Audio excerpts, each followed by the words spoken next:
After nga ng event ko sa Resto Bar mga akla ay may biglaang lakad kami kinaumagahan. Dahil nga puro trabaho na lang these past days, kaya naman naisipan naming mag-unwind kasama ang buong babak ng squad. Syempre, kailangan din naming i-recharge yung katawan namin na workaholic ba? Napakaganda nga ng view dito sa pinuntahan. Ay, hindi yan akla. Anong view yan, Uncle Elad? Ay, tsaka ka! Oo, tama, nandito nga lang kami sa tabing ilog kasama si Miss Sinamit at si Mang Jojo. For today's video nga pala mga akla ay hindi lang basta unwind ito at malalaman nyo iyon mamaya. Bukod sa biglaang pagpunta dito para mag-unwind mga akla, ay meron din tayong ganap for Miss Sinamit. Kaya naman patapusin nyo itong video mga akla para malaman nyo. Nandito nga pala tayo ngayon sa Benito Soliven mga akla. Likuran lang ng bahay ni Makiti Vlog o mas kilala bilang si Mark Justo. Wala lang, dito lang namin naisip pumunta. Kasi bukod sa matagal na siyang nag-aaya mga akla, ay napakaganda naman talaga dito at napaka-private pa. Kasi naman mga akla, likuran lang talaga ito ng bahay nila. Ang sarap nga lang talaga kasi mag-unwind pagkasama mo ang buong barkada. Yung tipong nagtatawanan, nagkakantahan at higit sa lahat, nagbabardagulan.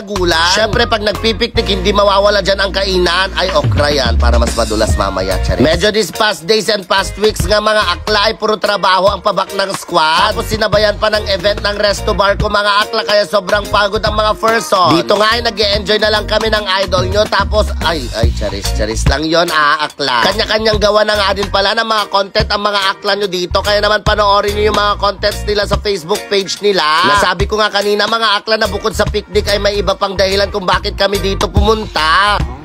Ikaw ay aming tinatanggap at wini-welcome sa aming grupo. Naway marami pang mga projects ang dumating sa atin.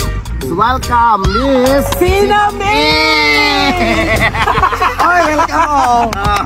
Hey, palakpakan! Hey! Welcome!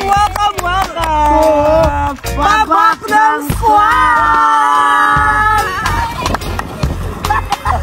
Ayun na nga at bininyagan na namin si Miss Sinamit mga akla. Kasi nga naka-under na kami sa same management. Yung manager nga ng pabak ng squad at manager nila Kuya Marcos to ay manager na rin ni Miss Sinamit. Kaya naman parang nasa iisang pamilya na kami. After nga ng picnic ay syempre hindi namin papalagpasin kumanta dito sa napakagandang studio ni Kuya Marcos to. Habang kumakanta nga sila ay ito ako nakikipaglandian akla. Charis. Pagod na pagod nga kami nung araw na yan mga akla, pero worth it kasi parang naalis na yung pagod namin dahil unwind kami. Dahil sa sarap nga ng kantahan ay nadala yung emosyon ko mga akla. Nakalimutan ko, jowa pala ni Miss Sinamit yan. Syempre hindi din magpapatalo ang idol nyo at nag-beatbox pa nga. Kung gusto nyo mapanood yung full video ng beatbox niya, dalawin nyo yung isa kong Facebook page, Madam Tonyang mini vlog. Naka-upload dun mga akla. Bago nga kami umuwi mga akla ay kumain muna kami at napakasarap talaga nito mga akla. Talaga nga namang in-enjoy ko yung pagkain ng ganito kasi minsan lang ako makakain. Sobrang sarap nga talaga mga akla. Syempre hindi na din nagtagal, nag-eat and run na kami mga akla at umuwi na nga din kami. Medyo malayo pa nga kasi yung biyabiyahiin ng squad. Nakalimutan ko nga banggitin kung bakit ganyan yung damit ko mga akla kasi wala akong naidalang damit kaya hiniram ko yung damit ni Auntie Mercy. Kaya naman dito ko natatapusin yung video ko ngayong araw. Maraming salamat sa lahat ng mga nanood. Bye!